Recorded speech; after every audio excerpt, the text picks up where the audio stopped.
Yes. Hey, everybody, it's Kathy. Again, with the connection, it was like, I'm connecting you, I'm not connecting you, but it looks like we're here. So, welcome to episode 30 of Mondays on the Mat. I'm coming to you live from my office/yoga room. And today we're going to be talking about heart in a sort of particular way. So, the very first thing, if I could have you know anything, it would be this: your heart is the driving force of your soul.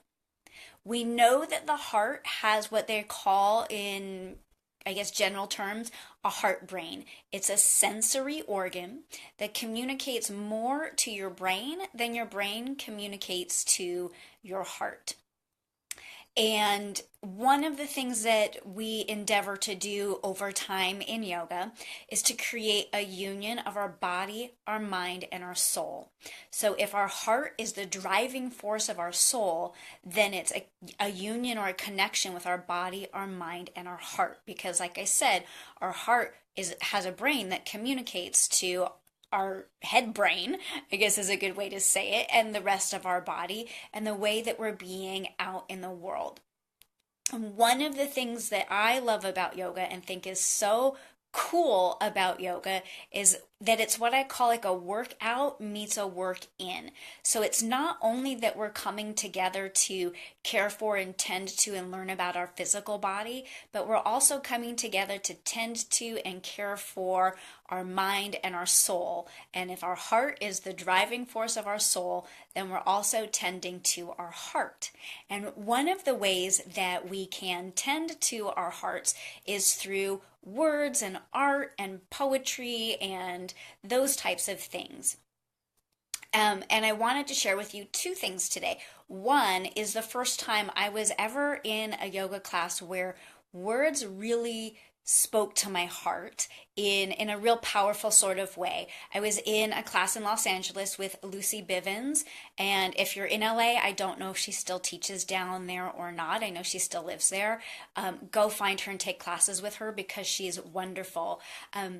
So one day, Lucy shared Marianne Williamson's quote, which I'm just going to paraphrase here, about you are a child of God, and who are you not to shine? And I feel like the subtext that I heard from that piece of writing was like, how dare you not shine and be your brightest self? Like, you are an amazing human being. You were created to be an amazing human being.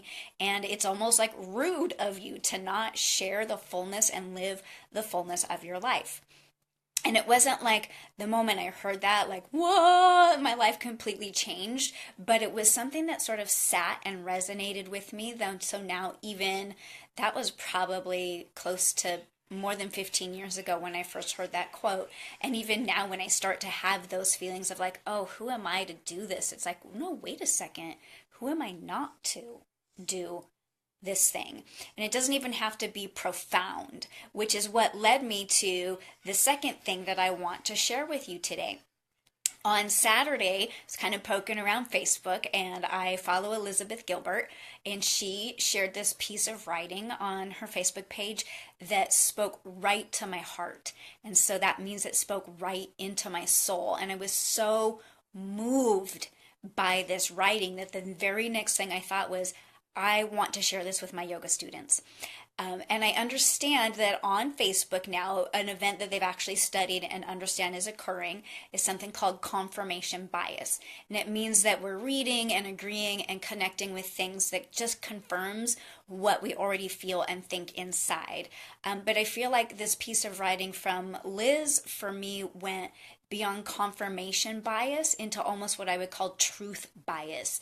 There's a deep truth in this writing that I felt like this is it. This is something I'm trying to communicate to people, and she communicated it like out of the ballpark. And the way that I phrase it sometimes, and this is much more eloquent, but what I like to say to people sometimes is, in the last 20 years, I have taken well over 2,000 yoga classes. I lost count like 9 years ago at 2000. I've been in countless workshops and teacher trainings, and I have never once come across a person, including myself, who said, gosh, my life was so perfect and awesome. And then I started doing yoga and my life got even perfecter and awesomer. And my life is so great now that I have to teach yoga to everybody. It's more like my life was kind of an effed up mess. And I did some yoga and I felt a little bit better. So I kept going back to yoga, and my life was still kind of an effed up mess, but it was a little bit better. And gradually over time, that effed up mess part got smaller and the feeling better part got so much greater that now I feel pretty good most of the time, although I'm still human and I still make mistakes and I still stick my foot in my mouth and I still am not always a good friend to people or whatever, but yoga has made my life so much more full than it ever was, and that's why I became a yoga teacher, to help other people feel a little bit better. And so when this piece of writing spoke to me in that truth bias sort of way, I knew that I needed to share it with everyone who would listen to me, and that this live medium, or if you're watching me later, this recorded medium was a great way to do it, because I could reach more people than perhaps who happen to show up in class tomorrow night. So without any further ado, here is a piece of writing from Elizabeth Gilbert. And no, didn't ask permission, but I figure once it's out there in the universe, it's okay to share it. I'm giving 100% credit to her and gratitude for sharing this writing. And maybe you'll find some truth bias or confirmation bias in there as well. Here we go. How to get out of the dungeon of sadness, or at least the way I have learned to do it, or at least the way I try to do it. Once you have reached the very bottom of the dungeon of sadness, you will find yourself standing in the dark, knee-deep in a thick murk of shame. This is the worst of it, and now you might want to die. But then, thank God, you will find a shovel left behind by some ancient miner long ago. Now you will construct a cunning plan with which you hope to save your life. You will dig through that murk of shame, examining every single mistake you have ever made until you discover your own fundamental flaw. That original and worst thing about you, which is to blame for everything. Painful though it is, you will bravely keep digging until your hands bleed, certain that if you just figure out what is wrong with you, then you will find a trapdoor beneath all your sins and mistakes through which to make your escape from this hell realm. My beloved, listen to me.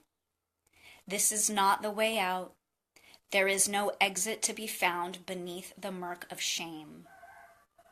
There is only one way out. Drop the shovel. Trust me, the person who left it down there died down there. Lift your tired arms upward in the darkness. Move your hands about in the damp air until you feel a tiny strand of thread, thinner than a cobweb. You are almost afraid to touch it because you fear it might break. It will not break. This is the thread of love from my heart to yours. This is the thread of mercy that says, I have been exactly where you are. I am the same as you. Now feel about some more in the dark air. Can you feel all the other strands above your head? These are the filaments of love and mercy that connect you to every other human being who has ever lived. I'm going to cough. And to every other human being who has ever suffered, which is all of us. Every strand, faint as it is, says, I have been exactly where you are. I am the same as you. Imagine all of us struggling in our own dungeons. Look at our lives. Look at our innocence and our pain. Look at how hard we have tried and how much we have hurt ourselves, trying to excavate what is fundamentally wrong with us. Oh, guys, ask yourself, do any of these hearts deserve to suffer? But you already know the answer to that, don't you? Because you are kind. And until you realize that you don't deserve to suffer either, that you are nothing more or less than one of us, you will never rise out of there. So now I implore you from my heart to yours, never touch that shovel again. It is not your God. Instead, gather every strand of mercy you can find above you that connects you to us. Braid it into a rope stronger than you could imagine. Wrap that rope around your life, and together we will pull you free. Oh, you guys, so good. So good. That's so good. I hope that you found a little something in there that resonated and spoke to your heart as deeply as you could hear in my voice that parts of it spoke to mine. And let's hold and help each other through those dark times. And one way that we can do that is by coming to class together as a group and supporting each other in our yoga. New class time for Tuesdays this week, starting this week and continuing forward. Tuesdays will be 5:30 to 7, Wednesdays 5:30 to 7, Friday 9:30 to 11, and Saturday Saturdays is 9 to 10:30 a.m. Thank you so much for tuning in. I hope that you listen to your heart brain and trust the impulses that it's sending to your head brain, whether those are big or small things, and that you move forward in your life with that connection to your soul. Have a beautiful rest of your Monday. Thank you so much for tuning in, and I look forward to seeing you next week on Mondays on the Mat. Namaste.